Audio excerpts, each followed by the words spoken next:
Hello बच्चों, चलें आगे कंटिन्यू करें। आज का टॉपिक एटॉमिक साइज जो चल रहा था पिछला, उसी को हम आगे देख रहे हैं। हमने एटॉमिक साइज में ऊपर से नीचे देखा था, अब हम लेफ़्ट टू राइट देखते हैं एटॉमिक साइज इंक्रीज़ हो रहा है या डिक्रीज़ हो रहा है। ठीक है, तो हम सिंपल रीजनिंग देखें तो हम ये देखते हैं कि डी ब्लॉक एलिमेंट में स्कैंडियम से लेके क्रोमियम तक एटॉमिक साइज डिक्रीज़ होती है। क्रोमियम और मैग्नीज की साइज़ लगभग सेम है। उसके बाद आयरन से लेके जिंक तक एटॉमिक साइज़ इंक्रीज़ होती है।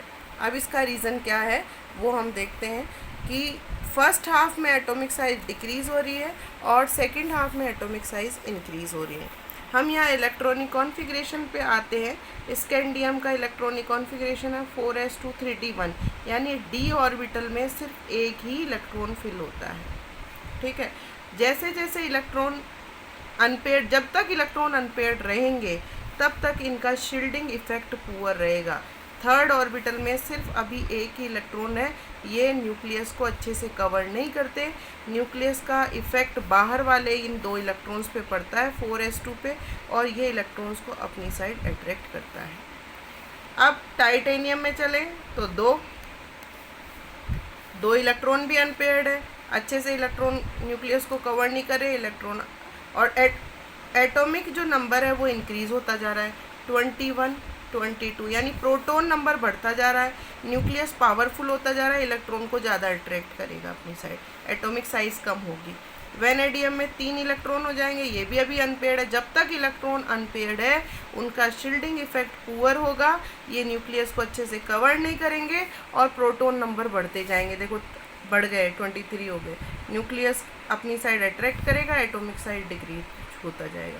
क्रोमियम में भी इस तरह से होगा, मैग्नीज में भी इस तरह से होगा। लेकिन उसके बाद इलेक्ट्रॉन्स की पेयरिंग होने लग जाती है। आयरन में आप देख रहे हो डी में 6 है, तो पेयरिंग के कारण ये न्यूक्लियस को अच्छे से कवर करते हैं, शील्डिंग इफेक्ट मजबूत होता है और न्यूक्लियस बाहर के इलेक्ट्रॉन को उतना अट्रैक्ट नहीं करता, इसलिए एटॉमिक साइज बढ़ने लग जाता है। फिर कोबाल्ट में फिर पेयरिंग होगी और शील्डिंग इफेक्ट परफेक्ट होता जाएगा। निकल में और पेयरिंग होने लग जाएगी।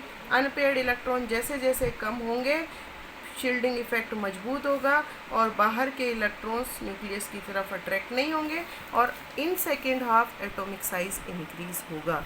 तो समझ में आया, फर्स्ट हाफ में एटॉमिक साइज डिक्रीज़ होता है, सेकंड हाफ में एटॉमिक साइज इंक्रीज़ होता है। इसका रीज़न आप सबको समझ में आ जाना चाहिए। जब तक डी ऑर्बिटल में अनपेयर्ड इलेक्ट्रॉन है, शील्डिंग इफेक्ट पुअर है और इनके जो न्यूक्लियस है वो इलेक्ट्रॉन्स को अपनी साइड अट्रैक्ट करेंगे और साइज डिक्रीज़ होगा। लेकिन आगे चलते हैं, पेयरिंग होने लग जाती है डी ऑर्बिटल में और पेयरिंग के कारण शील्डिंग इफेक्ट मजबूत होने लग जाता है और न्यूक्लियस बाहर के इलेक्ट्रॉन को अपनी साइड अट्रैक्ट नहीं करता और धीरे धीरे एटॉमिक साइज बढ़ने लग जाता है। ठीक है बेटा, अब समझ में आ गया होगा left to right atomic size किस तरह से पहले डिक्रीज़ होता है और फिर बाद में इंक्रीज़ होता है।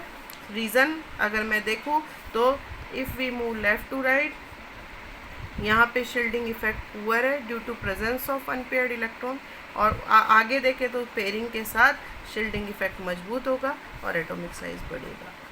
ठीक है, कंप्लीट।